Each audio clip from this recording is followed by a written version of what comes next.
चाचा, अगर तुम में से कोई भी व्यक्ति बहुत बड़ी हिम्मत जुटा के थिएटर के अंदर आदिपुरुष को देखने गया होगा तो उसे एक बात तो पता चल ही गई होगी कि जितने इस मूवी के भद्दे डायलॉग्स थे, जितने इस मूवी के भद्दे एक्टर्स की एक्टिंग थी, जितना भद्दे इस मूवी के कैरेक्टर थे, उतना ही भद्दा इस मूवी का विजुअल इफेक्ट का काम, सीजीआई का काम और डायरेक्शन भी था। मतलब टू बी ऑनेस्ट, अगर आप थिएटर गए होंगे तो आपको कभी कभी तो ऐसा ही फील होगा कि भाई मैं मोबाइल में डाउनलोड करके पायरेटेड वर्जन देख रहा हूँ क्या, इतना गंदा कैसे दिख रहा है। क्योंकि इस मूवी के अंदर अलग अलग जगहों पर अलग अलग फ्रेम में कुछ फ्रेम इतने ज़्यादा डल थे, लगता है कि मैं बहुत ही सस्ते लेवल का कोई टीवी सीरियल देखने आया हूँ जिसमें डार्क थीम भर भर के डाल दी गई है। तो आज के इस वीडियो में हम डिस्कस करने वाले हैं कि आखिर 600 करोड़ रुपए का बजट होते हुए भी आदिपुरुष के वीएफएक्स और सीजीआई का काम इतना गंदा क्यों लगता है।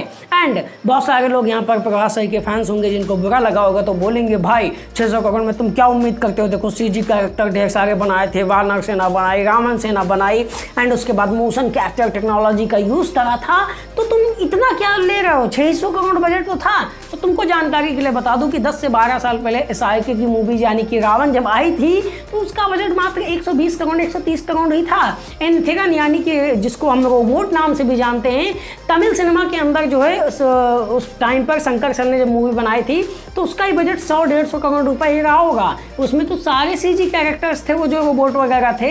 एंड ऐसी बहुत सारी फिल्में हैं, इवन कि तुम पिछले साल रिलीज हुई भेड़िया को ले लो, भाई 60 करोड़ रुपए से बजट उसका। एंड भेड़िया का कैरेक्टर भी सीजी से भरा हुआ था, उस मूवी के अंदर वीएफएक्स का काम भी तगड़ा था। एंड क्या लेवल की सिनेमाटोग्राफी थी, किससे देने का मन करता है डायरेक्टर को। एंड उसके बाद अगर इंडियन सिनेमा की सबसे बेहतरीन वीएफएक्स वाली मूवी की तुम बात कर लो यानी कि ब्रह्मास्त्र की, तो उसका बजट भी मात्र 400 करोड़ के आसपास ही था। तो मतलब जब उन सारी मूवीज ने करके दिखाया तो आदिपुरुष क्यों फेल हो गई, भाई बहुत ही सिंपल सी बात है, लैक ऑफ एग्जीक्यूशन, विजन और तनिक भी मेहनत न करनी पड़े। मतलब इतने अलाल टाइप के, आलसी टाइप के मेकर्स मैंने कहीं देखे ही नहीं। एंड इस पॉइंट को समझाने के लिए मैं आपको आदिपुरुष मूवी के कुछ सीन्स की तरफ लेके चलूंगा। जैसे कि आदिपुरुष के स्टार्टिंग में जब प्रभु श्री रामचंद्र जी का कैरेक्टर कुछ चीलों से लड़ रहा होता है, पानी से निकलता है, एंड फेशियल एक्सप्रेशन आपने देखे होंगे, इतना तो पता चल ही गया होगा कि ये स्टूडियो के अंदर ही पूरी तरह से शूट किया ग्रीन स्क्रीन के अंदर। उसके बाद सेकंड सीन जहाँ पर सीता हरण होता है, उस टाइम पर आदिपुरुष में वो जो मतलब प्रभास भाग रहे होते हैं, तब भी ऐसा लगता है कि ये सीजी कैरेक्टर ही भाग रहा है या रियल तो ऐसा आदमी भाग ही नहीं सकता है। एक्चुअल में यही तो इस मूवी की सबसे मेन प्रॉब्लम थी। इस मूवी के डायरेक्टर को जब 600 करोड़ रुपए मिले तो उनका दिमाग काम करना बंद कर दिया। वो सोचे कि एंड गेम तो अब छोड़ो, वो गई छोटी पिक्चर है, अपन लेंगे बड़े लेवल पर एंड पूरी पिक्चर को हम स्टूडियो के अंदर बैठे बैठे शूट करेंगे। प्रभास सर आपको 150 करोड़ जरूर दिए जाएंगे, लेकिन आपको हम कुछ भी करने नहीं देंगे ना, आपको बस फेस के एक्सप्रेशन देने हैं, एंड जहां पर ना दे पाए ना वहां पर भी सीजी से निपटा देंगे। एंड एग्जैक्टली इन्होंने ऐसा ही किया। इस मूवी के अंदर इतने वीएफएक्स के शॉट्स थे जितने कि अवेंजर्स एंड गेम मूवी के अंदर भी नहीं थे। मतलब कुछ रिपोर्ट्स के मुताबिक इस मूवी के अंदर 8000 के करीब जो है वीएफएक्स शॉट्स थे इस सिंगल मूवी में। एंड गेम के अंदर सिर्फ 2800 के करीब ही वीएफएक्स शॉट्स थे। मतलब कि इस मूवी में जितना वीएफएक्स यूज हुआ है उतना तो एंड गेम और बड़ी बड़ी पिक्चरों में भी यूज नहीं हुआ था, जो कि इतने बड़े लेवल की बजट वाली पिक्चरें थी। एंड यहाँ से पॉइंट बहुत ही सिंपल सा निकलता है, इस मूवी के डायरेक्टर ने अपने लैक ऑफ विजन के कारण जिन सीन को वो रियल लोकेशन पर शूट कर सकते थे, आलस्यपन के चलते भी उसको सीजीआई से शूट करवाया, वीएफएक्स का उस पर यूज करवाया, स्टूडियो के अंदर ही पूरी पिक्चर बना डाली। एंड इस वजह से हर एक फ्रेम के अंदर इनको कुछ ना कुछ इफेक्ट ऐड करने पड़े।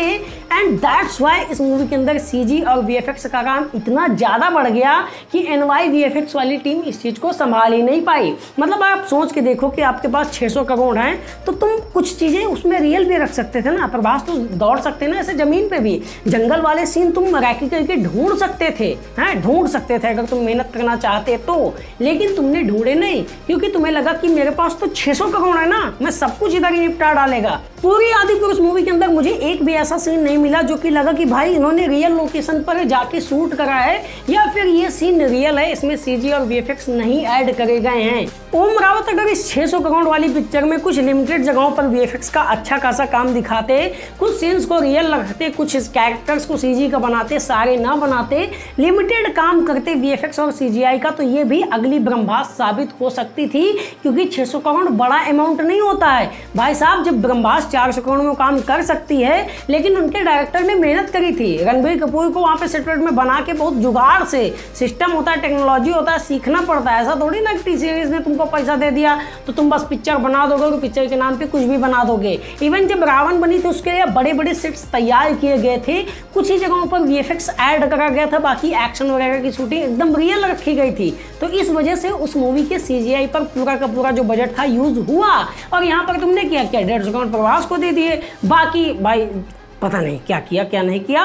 खैर, तुम्हारा इस मूवी के सीजीआई और वीएफएक्स के बारे में क्या कहना है? क्यों इतने ज़्यादा ये डल लग रहे थे? क्या हद से ज़्यादा किया गया काम की वजह से ये मूवी खराब हुई है, या फिर कोई दूसरा रीज़न भी हो सकता है? तुम कमेंट सेक्शन में बता सकते हो। और बाकी मेरी बातों से कितना एग्री करते हो ये भी कमेंट सेक्शन में बताओ। एंड अगर वीडियो पसंद आए तो उसको लाइक करके यार लोगों तक शेयर कर दिया करो। मिलेंगे किसी अगले वीडियो में। Okay bye.